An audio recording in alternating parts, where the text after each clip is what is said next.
Hey guys, today is episode 3 of our Ancient China series. Today we're going to be looking at the Great Wall of China. Before we get started, you know I need to give credit where credit is due. I did a lot of my research with the book Wonders of the World, published by Igloo Books in 2016. The websites Ducksters, Smithsonian Channel, Smithsonian Magazine, National Geographic, Ancient History Encyclopedia, Britannica.com, ThoughtCo.com, History.com, WomenOfChina.cn, and Simple History. Here we go. So, I think a lot of people think of the Great Wall of China as just a tourist attraction.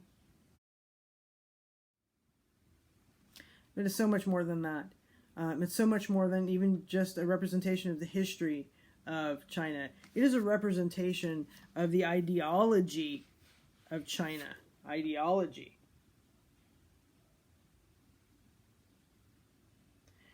And this is a quote from the National Geographic. "The Great Wall of China is an expression of a culture that wanted to be entirely self-sufficient."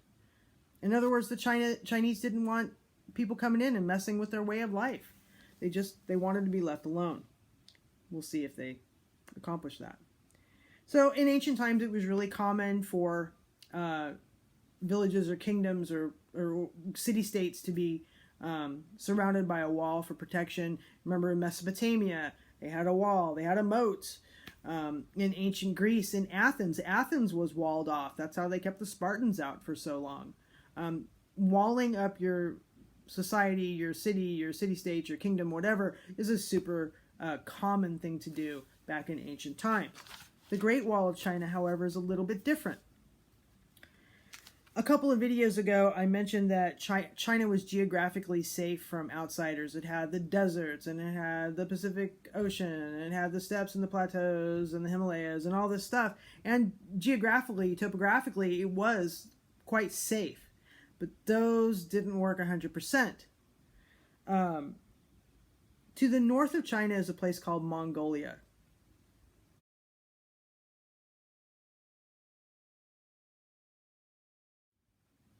Now, today it is part of China. It is a sovereign state, meaning it's on its own, but it is part of China. Back then it was not.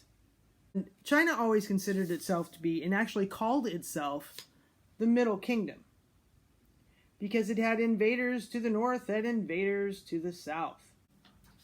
The ones that gave the Chinese the most trouble in ancient times, there were the invading nomads from the north. And these were the Xiongnu. Their descendants will boast great leaders and ruthless, scary leaders like Genghis Khan and Kublai Khan. But eventually the descendants of the Xiongnu will actually rule China.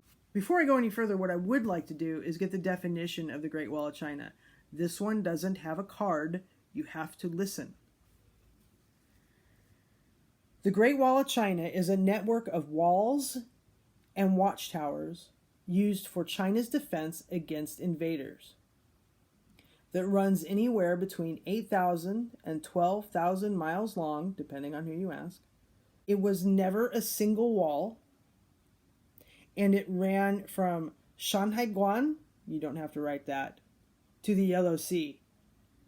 It isn't a single wall. It never has been. Many of the parts of the walls are connected, but even today, it's not a single wall. It's a network of walls. If you remember the timeline I showed you a couple videos ago, our old friend Emperor Han will certainly take part in building part of the Great Wall. In fact, of the 16 dynasties of China, 13 of the dynasties contributed to building of the wall. In fact, the very first one was the very first emperor, Emperor Qin Shi Huang.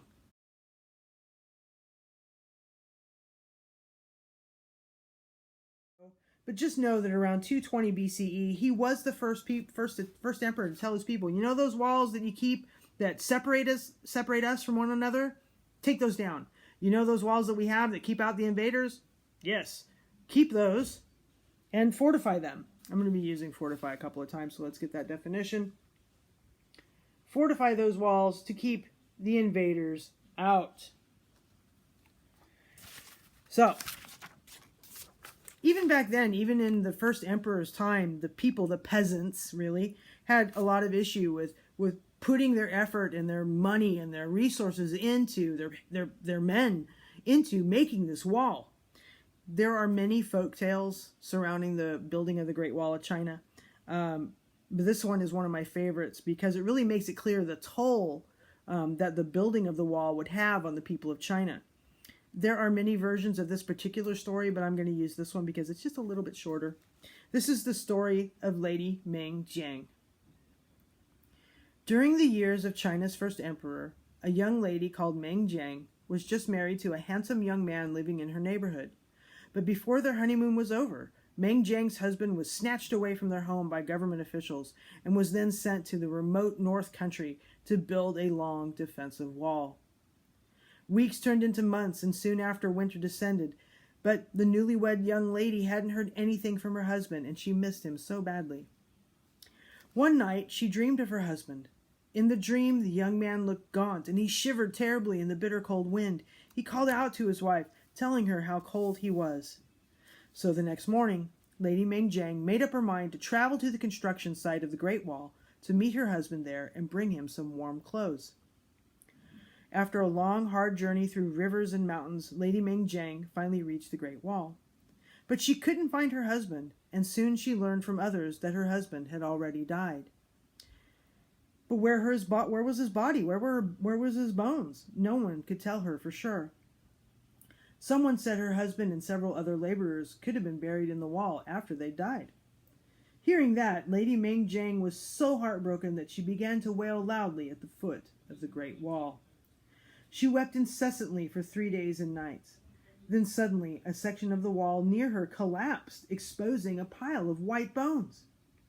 But she still couldn't identify which bones were her husband's, so she bit her fingers and dropped her blood onto the bones. She believed that her blood would only soak her husband's bones. Soon after Lady Meng Jiang collected her husband's bones, she was dragged in front of the first emperor, who had just arrived on the scene after being told part of the Great Wall had crumbled because of the weeping young widow. At first the emperor was furious, but when he saw Lady Meng Jiang and how beautiful she was, he was so attracted. So instead of punishing her, he asked to take her back to the imperial palace to serve him as a concubine. And a concubine's a wife who isn't a wife. The young widow agreed, but on 3 conditions. First, a grand funeral would be held for her late husband. Second, top officials, including the emperor himself, should be present at the funeral. And third, a high platform was to be built on the sea near the Great Wall, where she could make a sacrificial offering to the deceased. Reluctantly, the emperor granted the widow's 3 requests. But when Lady Meng Jiang got her 3rd wish and ascended to the top of the seaside platform alone, she began to scold the emperor furiously for his tyranny and his cruel policies of oppressing the people and exhausting the nation's resources. Then she threw herself into the sea. The emperor immediately ordered his soldiers to jump into the sea and catch her. Just then, the Dragon King of the Sea and his princess, who sympathized with the brave young woman, rushed to the scene and quickly escorted her away to their underwater palace. Meanwhile, they also made great waves to stop the emperor's soldiers from chasing Lady Meng Jiang. And no one has seen the lady or her body ever since. Let's get back to the history of the Great Wall of China. So, as I mentioned before, the Xiongnu people were nomadic people who lived north of China, and they would, they were nomads. They were moving their herds of animals around looking for grazing areas, and as they would get close to villages, they would raid the villages, ransack the villages. They weren't farmers, so they'd steal grain, they'd steal tools and iron and things like that. And you can imagine the Chinese people didn't like that very much, so they erected walls to try to keep the nomads out. So now we're going to talk about Emperor Han, moving up on the timeline a little bit, our buddy Emperor Han. Emperor Han built his wall for 2 reasons. 1, to keep the nomadic tribes out of China. That's going to be a theme here.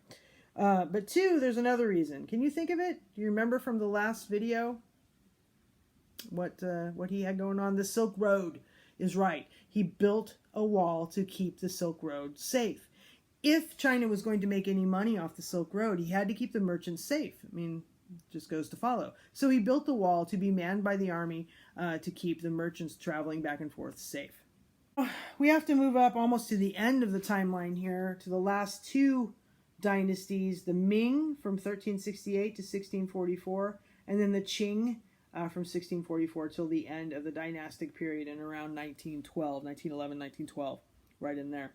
During the Ming dynasty and in many other dynasties, many other parts of the wall was built, and it would be built wherever it needed to be built to keep invaders out. And sometimes these older walls were connected to even older walls, and sometimes they weren't. Sometimes they were just kind of standalone walls and stuff. So there was walls all over the place. But by the time Emperor Ming was in power, he was really, really annoyed with the nomadic invaders, which were now called the Mongols. There was another group as well called the Manchu. And so he builds a great wall and a massive fort out in the Jiayuguan area. Jiayuguan. And over the years, China continues to have more and more conflicts with nomadic invaders, including the Mongols. And the Ming ruler at the time orders the wall in and around the capital of Beijing to have that one built, and all the way out, and the one that's out in Jiayuguan already, those should be connected. No matter how hard, no matter what the terrain looks like, connect those suckers.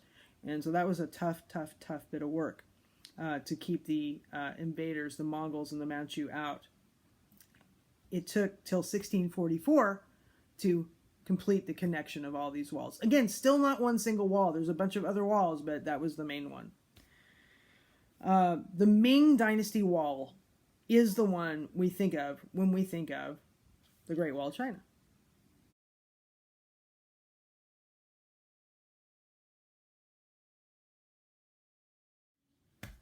It also ended as a defense of China around that same time, although other emperors over time will add to the wall. It really lost its use as a defense around that same time. The people, the peasants again, were really tired of building and working on and maintaining the walls, among other things. If you lived in a village that was close to a watchtower where the soldiers lived to man the wall, it was your village's job to feed those guys, whether you liked to or not. Whether you knew anybody up there or not, it didn't matter. You had to feed them. So there was a lot of resources going out to maintain this wall. And so they revolted, and we talked about a revolt, so it's an uprising, and they revolted against the Ming Emperor. They in fact killed him, and they made their way to the last stand on the wall of the where the army was. At the same time, there was another invasion happening by the Manchu. So this general who was at the last part of this wall that was still standing, I mean, the wall didn't fall, but where the army was, made a deal with the Manchu and said, hey, let's get together, let's get these peasants taken care of. So they make a deal with the Manchu, they end the peasant uprising. In return, the Manchu get to rule China for the rest of the dynastic period. The Qing dynasty, yeah, that's them. And the Manchu, the Qing, will rule China till the end of the dynastic period. And of course, as technology and transportation get better over time, a wall is just not a great defense. It's just not going to work real well. By 1987, UNESCO, the organization that works to conserve these major world historic monuments like Chaohui, remember, designated the Great Wall as a World Heritage Site to help it be conserved. Couple of things. The Great Wall of China cannot be seen from space. It is very difficult to see it from space. You'd have to be very low on a really, really clear day to see it from space. So that's a myth. And there is some mythology around the burying of people in the wall. Most people believe that they were not buried.